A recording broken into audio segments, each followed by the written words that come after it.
So, what we're going to start off with first is RQS mission sets. So, what can an RQS PJ expect in regards to mission sets? Okay, so the RQSs all fall under the Air Combat Command, and they do all things personnel recovery in support of the larger Air Combat Command mission and other joint partners, right?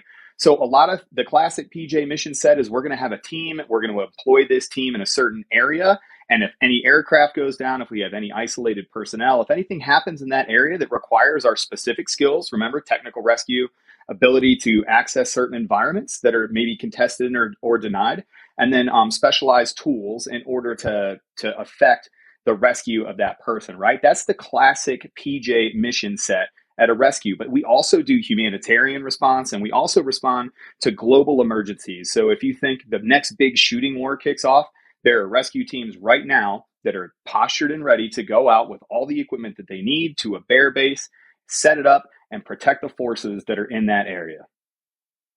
Solid. So, what about ST mission sets or Special Tactics PJ mission sets? So this is a little bit different. Special tactics mission sets fall under AFSOC, the Air Force Special Operations Command. And what we do there is we support the larger SOCOM enterprise.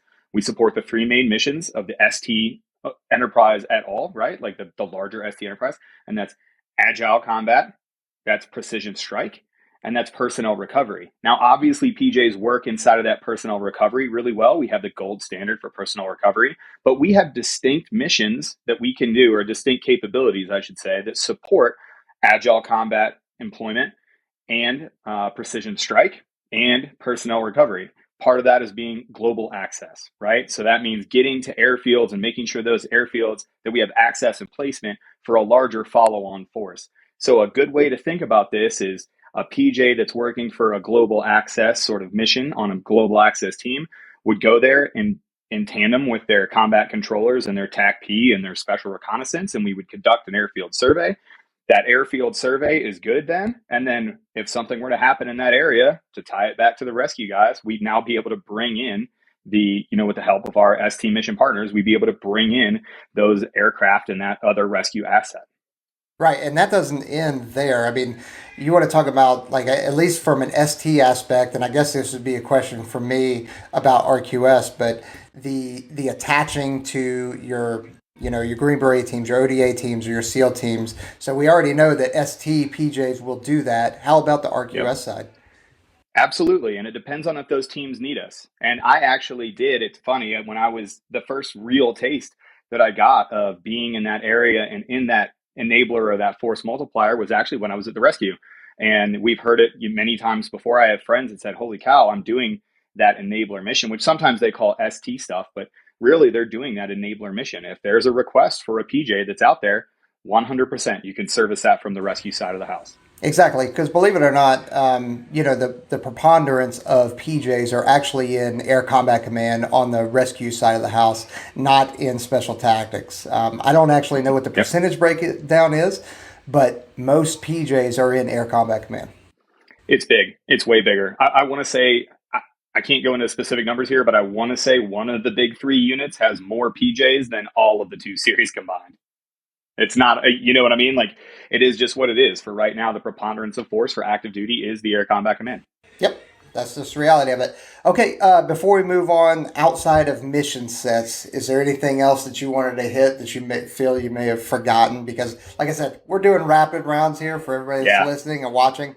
So I guarantee and I promise you that we're going to miss something. But just right. based off of a lot of the comments that we've had on YouTube and some of the DMs that we received, like, just feel like in general, and a lot of it is by design. Like we hit a lot of the wave tops for things, whether it's Hmm. PJ, SR, Tech B, CCT, that kind of stuff, because a Yep. lot of the stuff is classified and we can't, like, if we start going really deep into things, we're just going to lose you guys because we're going to Right. start using acronyms that even we know what they Right. are. We don't know Right. what the acronym stands for. I mean, like it gets crazy.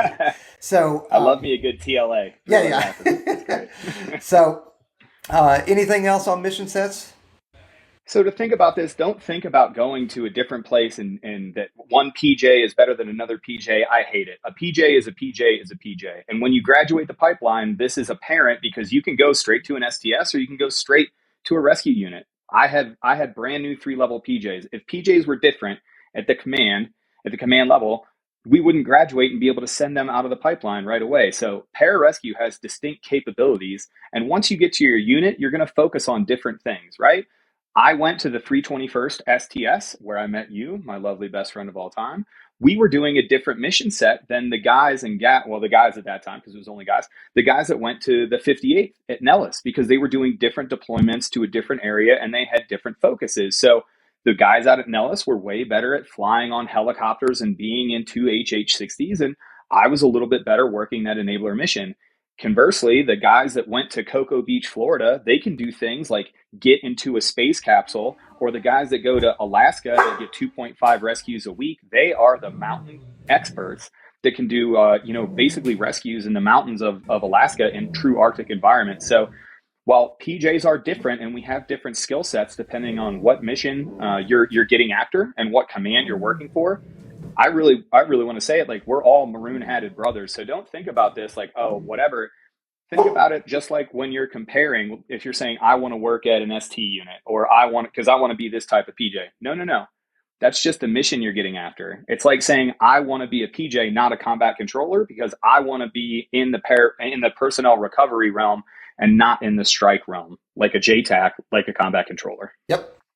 No, you nailed it. And I'm actually looking forward to the kind of CCT short that we're going to do later on. And we're going to just, foreshadowing a little bit. Later on, we're going to hit, the 3 primary mission sets of special tactics, your global access, your personnel recovery, and your precision strike. So we'll go into detail with those. And we'll actually dive in as much as we possibly can. So, all right.